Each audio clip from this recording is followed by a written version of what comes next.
Halo kawan-kawan, hari ini kami akan coba jelaskan cara pengisian berita acara rekonsiliasi Silpa realisasi APBDes tahun anggaran 2022. Jadi berita acara yang dimaksudkan untuk memastikan jumlah Silpa APBDes tahun anggaran 2022 untuk meningkatkan akuntabilitas. Jadi dengan adanya berita acara ini diharapkan sisa dana yang ada di rekening kas desa ataupun di tunai bendahara itu diketahui merupakan uang apa saja. Bisa jadi itu sisa dana kegiatan ataupun bisa jadi itu hutang pajak yang belum sempat disetorkan. Jadi ini kami buatkan berita acara rekon. Memang baru mulai 2022 ini kita buat karena untuk mempermudah pengecekan oleh Dinas PMD. Jadi silahkan di-download, ini berita acara ini silahkan di-download di grup WA Seskudes. WA ini pada hari ini hari Rabu tanggal 13 Februari, ini contoh. Silahkan disesuaikan, bisa kawan-kawan buat di bulan Januari ataupun bulan Februari. Silahkan dipilih, disesuaikan.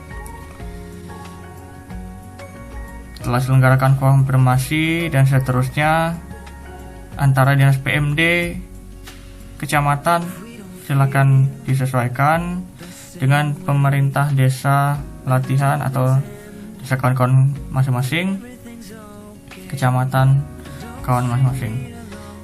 Jadi silakan diperbaiki ini. Langkah pertama, konfirmasi dan rekon dilaksanakan dengan hasil sebagai berikut. 1. Saldo bank di aplikasi Seskudes per 31 Desember. Ingat kawan-kawan, saldo bank di aplikasi Seskudes per 31 Desember 2022. Jadi silakan dibuka Seskudes masing-masing. Pastikan inputan Seskudes itu sampai dengan tanggal 31 Desember. Buka di menu laporan, penatausahaan. Silakan pilih desanya masing-masing.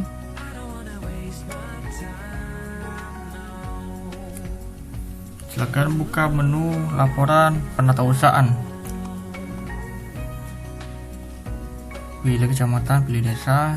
Jadi kawan-kawan bisa buka di buku kas umum ataupun buku pembantu bank. Kami lebih menyarankan silakan buka di buku pembantu bank. Buku kas umum juga bisa dibuka. Ketika kita mencetak,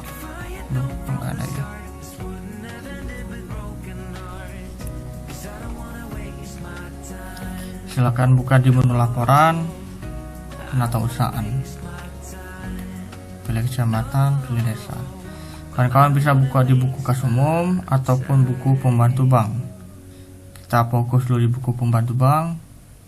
Cetak. Jadi perlu diingat terkait dengan buku pembantu bank, di bukti transaksi ini tidak ada boleh muncul kode SSP ataupun kode SPP. Kode ini tidak boleh. Jadi kalau misalnya ada kawan-kawan terlihat kode SSP, berarti kawan-kawan ketika menginput penyetoran pajak itu memilih bank, bukan tunai. Seharusnya itu tunai, walaupun pembayaran di kawan-kawan lakukan di bank. Itu kan, tapi secara prinsip uang itu uang tunai yang dibayarkan ke bank, bukan di mana tempat bayar pajaknya. Jadi menggunakan mekanisme apa? Jadi pembayarannya menggunakan tunai, jangan pilih bank. Itu kalau muncul kode SSP. Nah, ketika ada muncul kode SPP, berarti kawan-kawan nginput pencairan SPP. Ketika nginput pencairan SPP, itu dipilih pencairan bank. Salah, seharusnya itu pencairan tunai. Pencairan tunai termasuk dengan siltap. Siltap itu menggunakan pencairan tunai, karena bendahara atau keuangan dan kades ketika ke teller itu tetap menggunakan slip pengambilan dan slip setoran. Jadi dia menggunakan pencairan tunai. Itu yang perlu diperhatikan terkait dengan kolom bukti transaksi, dan tambahan satu lagi di kolom bukti pajak ini tidak boleh ada berisi angka ataupun nilai. Seluruh yang admin bank ataupun pajak bank itu harus muncul di sini, harus muncul di biaya admin bank, jangan ada muncul di pajak. Jadi untuk mengetahuinya kawan-kawan, ketika kita buka di menu data entry, mutasi kas, biaya admin bank ini, nah ini tidak boleh berkode DLL, tidak boleh berkode DDL, harus berkode DLL seluruh, mau admin ataupun pajak bank. Nah ini DLL bukan DDL. Oke, kita kembali lagi. Nah, ini kawan-kawan, ini ketika kita buka menu data entry, ini maksudnya tidak perlu kita close atau kita keluarkan, biarkan saja seperti ini. Oke, supaya tidak susah buka tutup ini kan. Kita klik cetak, kita kembali lagi. Nah, silahkan dicek di sini tidak ada kode SSP ataupun SPP. Di sini juga tidak ada nilai di kolom pajak. Kita cek lagi bank, oke, tidak ada kode SPP ataupun kode SSP. Di sini juga tidak ada angka. Lanjut lagi, ini tidak ada lagi kode SPP ataupun SSP, dan sini tidak ada nilai, tidak ada angka. Nah, silakan dicek. Di sini ada tanggal 31 Desember. Oke, nah ini paling bawah. Nah, pastikan di buku rekening kawan-kawan itu sampai dengan 31 Desember. Dan di buku pembantu bank juga telah diinput sampai dengan tanggal 31 Desember 2022. Inilah nilai yang harus kita input di dalam berita acara rekonsiliasi. 43471 635. 43471 635. Selanjutnya, saldo bank di rekening koran Sumsel Bubble per 31 Desember. Kita buka rekening koran.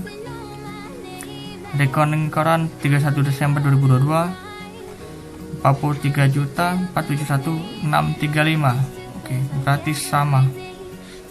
Inputan ini bisa kita sebut sudah hampir benar. Oke, nah ini yang perlu diingat, di kolom ini, kolom selisih ini harus bernilai 0. Di kolom ini harus bernilai 0. Berarti inputan di aplikasi Sescodes sudah sama dengan rekening koran. Jadi apa yang ada di rekening koran ini harus sama persis dengan yang ada di buku pembantu bank. Kalau di sini ada pencairan tanggal 18 bulan Agustus, berarti di sini juga harus ada pencairan tanggal 18 bulan Agustus. 18 bulan Agustus. Nah, ini harus sama persis. Buku rekening koran harus sama persis dengan apa yang ada di buku pembantu bank. Baiklah, balik lagi ke sini. Ini sudah 0, sudah klop, berarti jika di sini masih muncul angka, berarti inputan Sescodes belum sama dengan rekening koran. Oke, ini tahap pertama. Kita lanjut lagi. Selisih silpa.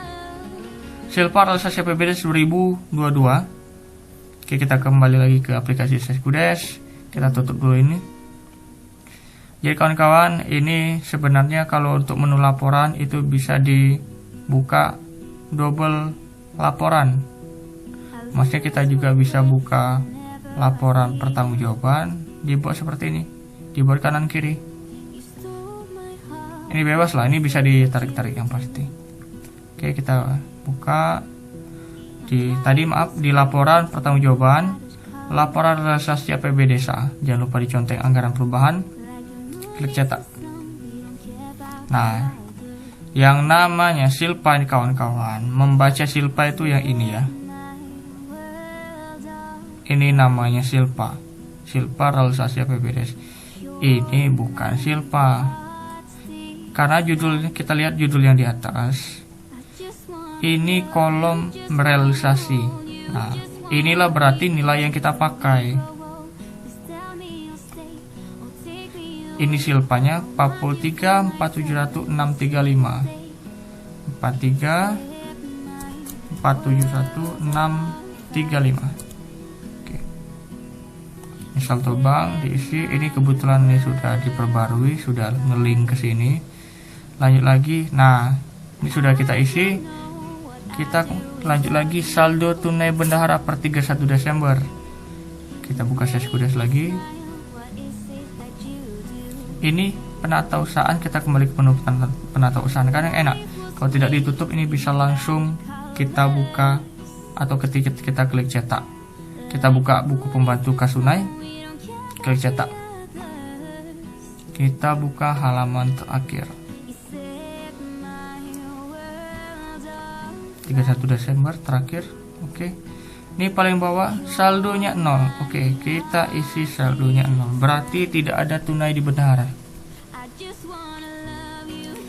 Saldo tunai bendahara petik September sudah 0, selisih sudah 0. Nah, di bawah lagi ini ada yang warna kuning harus tetap diisi kawan-kawan. Yaitu hutang pajak yang belum disetor per 31 Desember. Oh, mohon maaf. Ini kita baca dulu. Catatan saldo tunai bendahara per 31 Desember 2022 diisi jika selisih tidak 0. Jadi, kalau ini muncul angka, berarti ini otomatis harus diisi. Ini otomatis harus diisi. Kalau selisih ini muncul angka. Karena selisih ini tidak muncul angka, ini berarti kita nolkan. Jika ini muncul selisih, seharusnya selisih ini akan sama dengan nilai hutang pajak. Karena selisih ini adalah hutang pajak. Hutang pajak yang belum disetor per 31 Desember 2022. Sisa bank ini otomatis terrumus. Hutang pajak yang belum disetor. Nah, hutang pajak kita buka lagi Seskudes. Kita tutup dulu ini. Hutang pajak itu kita buka di menu penatausahaan di buku kas pembantu pajak. Kita klik cetak. Kita zoom halaman terakhir. Dan ini saldo sudah 0. Seluruh pajak sudah disetorkan. Ini berarti kita isi 0. Nah, sama kan? Antara ini harus sama dengan ini. Nah, itu. Kebanyakan kejadian, ini selisih ini, ada muncul selisih, tapi ini tidak sama dengan nilai ini. Nanti kita bahas bagaimana cara mengetahui atau memperbaiki perbedaan antara ini dengan ini. Oke, kita lanjut lagi. Ketiga, uraian penganggaran Silpa. Nah, ini Silpa 2022 yang kami sebutkan tadi. Dan kolom ini Silpa yang telah dianggarkan di APBDes 2023. Nah, jadi berbeda. Antara ini berbeda. Ini dibuka di Seskudes 2022. Ini dibuka di Seskudes 2023. Kita buka di Seskudes 2022. Kita tutup dulu ini. Oke, kita buka di realisasi persumber dana 1AB bisa, 1A bisa ataupun 1B bisa. Kita buka yang 1B. Dibuka ADD. ADD Silpanya 30369 ADD 30 369 035. Oke. Oh, maaf nih ada yang terlewat. PAD 8 realisasi, ini PAD. Kita klik cetak. Oh, dan kebetulan ini 0, berarti betul ini kita sudah isi 0. Selanjutnya kode DDS. Maaf, kode DDS. Oke, klik cetak. Dan kebetulan ini juga sudah realisasi semua. DDS sudah 0. Lanjut lagi, kita buka menu PBH, sumber dana PBH. Kita klik cetak lagi. Masih sudah muncul 11.495. 11.495 600. Oke. Satu. Kita buka yang terakhir, kode DLL. Silpanya 106 1606.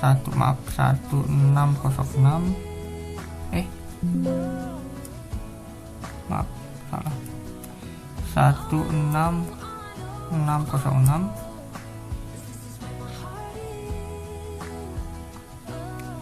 Mana tadi?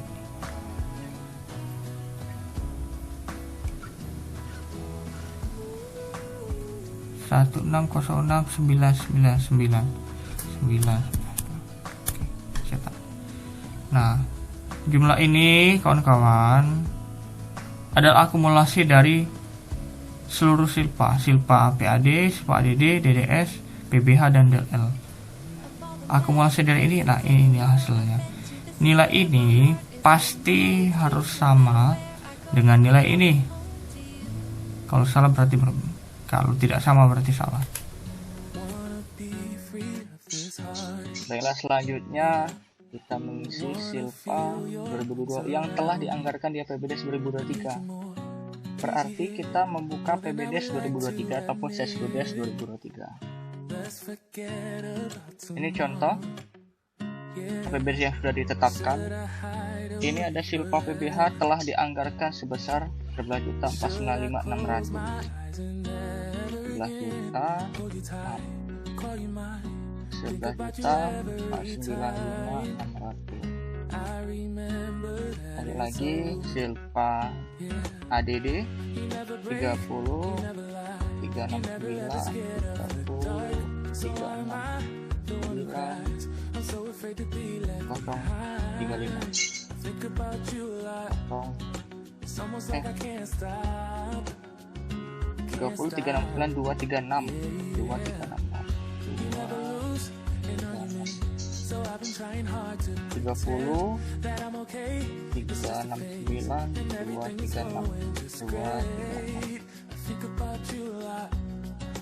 DDS, silpa DDS nya 0, DDS 0, PBH sudah, silpa DLL 1599294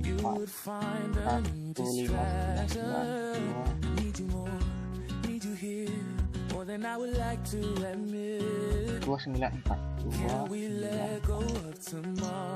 Oke, ini total silpa 2022 yang telah dianggarkan di APBDes 2023 43 464 130. Nah, ini akan muncul selisih. Selisih ini bukan berarti harus dinolkan, tidak. Di selisih ini, apabila ada selisih, berarti silpa yang dianggarkan di APBDes 2023 di APBDes awal 2023 itu salah, harus diperbaiki di APBDes perubahan. Seharusnya di APBDes ya sejumlah ini silpanya. Kawan-kawan, ada salah pengisian silpa 2022, jadi akan muncul selisih. Ini nanti diperbaiki, harus sesuai dengan ini di APBDes 2023 yang perubahan. Oke. Selanjutnya, sebagai data pendukung silpa realisasi APBDes tahun anggaran 2022 terlampir. Nah, ini print out realisasi APBDes, lapor realisasi anggaran desa dan anggaran desa per kegiatan. Jadi kita buka di sini, ini 1, 2, 3. Ini seluruhnya di print, dan jangan lupa centang anggaran perubahan. Yang kedua, print out realisasi APBDes per sumber dana 1B, PAD, ADD, DDS, PBH, DLL. Laporan realisasi APBDes per sumber dana 1B. Ini juga di print. Nah, ini silakan dipilih DAD, ADD, DDS, PBH, dan DLL. Seluruh di print ada 5 macam. Lalu print out laporan penyerapan dana desa PMK tahap 3. Laporan realisasi penyerapan dana desa PMK, pilih yang tahap 3. Tapi pastikan seluruh output dana desa itu sudah terisi. Kalau output sudah terisi, biasanya di capaian output ini akan muncul angka 100% ataupun berapa persen sesuai dengan capaian. Selanjutnya, print out buku kas umum, buku pembantu tunai, dan buku pembantu bank halaman awal dan akhir. Jangan seluruh yang di print, cukup halaman awal dan akhir. Di buku kas umum, buku pembantu kas tunai, buku pembantu bank, silakan di print awal dan akhir. Tapi untuk arsip desa silakan print keseluruhan. Yang disampaikan dengan kami cukup awal dan akhir saja. Selanjutnya, fotokopi rekening koran dari tanggal 1 Januari sampai dengan tanggal 31 Desember 2020. Nah, seperti ini. Ini rekening koran yang jelas. Tanggal sebelah kiri ini tidak terpotong.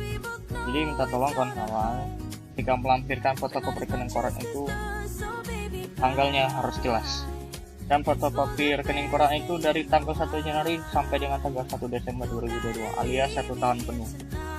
Jangan cuma fotokopi rekening koran bulan Desember saja.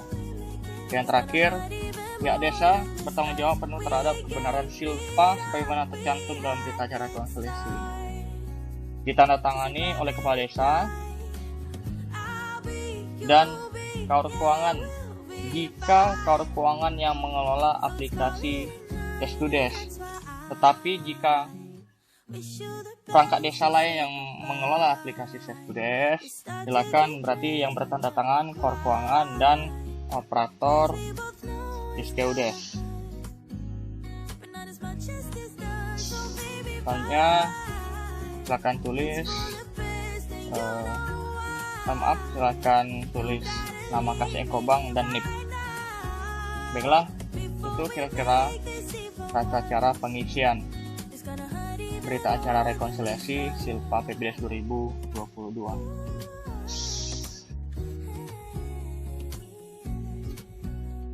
Jadi selanjutnya, jika desa masih ada selisih yang pengen kami sampaikan, jika ini belum nol, berarti inputan Deskudes, inputan di Deskudes harus diperbaiki, terutama di mutasi kas dan penerimaan bank. Ini harus diperbaiki. Selanjutnya, jika ini selisih tidak sama dengan hutang pajak yang belum disetor per 31 Desember 2022, berarti langkahnya harus diperbaiki. Yang harus kita cek adalah pertama, cek jurnal penyesuaian silpa. Cek jurnal penyesuaian silpa berarti kita buka di data entry, pembukuan, saldo awal. Nah, kita cek saldo awalnya sebesar 560.464. 5 kita catat di sini enggak mudah. 560.464. Ekuitas sal sejumlah 560.464. Selanjutnya kita buka di jurnal di pembukuan penyesuaian. Nah, ini jurnal penyesuaian silpa, ekuitas sal dan silpa tahun sebelumnya. Jurnal penyesuaian itu cuman ada dua, jurnal penyesuaian silpa dan jurnal potongan BPJS. Nah, potongan BPJS itu boleh digabung, boleh dipisah. Ini dipisah Januari, Maret, April, Mei, Juni, Juli, Agustus. Boleh, silahkan disesuaikan saja. Yang pasti cukup hanya ada dua jenis jurnal, BPJS Kesehatan dan silpa tahun sebelumnya. Nah, ini kembali lagi ke silpa tahun sebelumnya. ekuitas salnya 560 464 560 464. Nah, berarti seperti ini. Nah, kalau untuk yang silpa tahun sebelumnya, silahkan disesuaikan dengan silpa masing-masing sumber dana. Nah, kita perjelas. Ini kita coba buka dulu.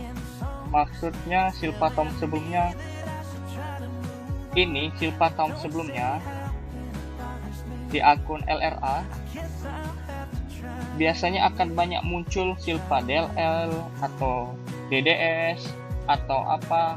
Nah, itu silahkan disesuaikan. Jadi dipilih. Jangan nanti misal ada kawan-kawan silpa 100 juta tapi ditumpuk di DLL semua, itu jangan. Silahkan disesuaikan dengan penganggaran silpa masing-masing. Yang pasti ekuitas sal ini harus sama persis dengan di saldo awal yang tadi. Oke. Selanjutnya kita cek sisa panjar. Di sisa panjar kita buka di menu penatausahaan, sisa buku kas pembantu panjar, klik cetak. Pastikan di sini itu 0. Setiap kegiatan pemberian pertanggungjawaban sisanya 0. Jika ini masih ada masih ada angka atau masih ada anggaran, itu harus diinput di data entry, penatausahaan, SPJ kegiatan, sisa panjar. Silakan diisi. Jadi kita misal tadi 1 juta, di sini akan muncul 1 juta. Diisi di sini, diisi tanggal bukti tambahkan dengan tanggal terakhir kwitansi di kegiatan itu. Uraian, nah ini kita misalkan saja 08/08/2022 sisa panjar kegiatan apa. Nah, jumlah kembali ini biasanya otomatis. Oke, klik simpan. Kita hapus lagi karena contoh. Jadi kalau misalnya ketika sudah kita buka, kita input sisa panjar, ketika buka ini biasanya akan menjadi 0. Di sini akan muncul kode sisa 01 sisa garis miring bla bla bla. Oke. Selanjutnya cek pajak bank di buku bank. Maksudnya buka di buku pembantu bank. Kita klik cetak. Yang ini yang kami sampaikan tadi, tidak boleh ada yang berisi di kolom pajak.